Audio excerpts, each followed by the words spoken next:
chicken magandang hapon ay wala pa rin hinihintay kung nadiin ko ngayon. Hindi pa rin nadating. Kaya ko sa wala. Joke. Gutom na yung tummy ko.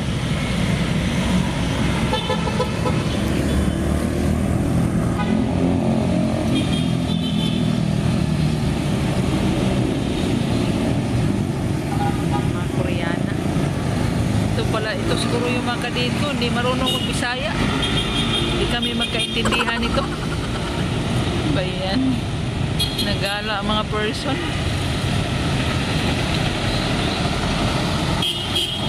Nakatungtong lang sa Pilipinas. Kung saan-saan na sila napunta. 7-Eleven lang pala sila. Yan o, 7-Eleven.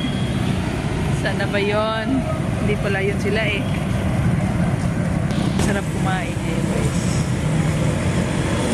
Isipin nyo nga guys kung saan sarap kumain. Para naman may ambag kayo sa gutom ko ngayon. Dapat siya na eh. Daming iniisip. Kaya hindi makaisip kung ano masarap kainin ngayon.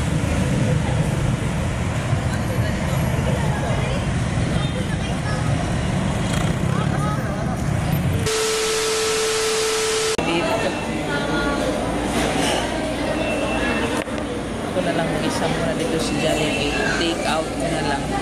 You know.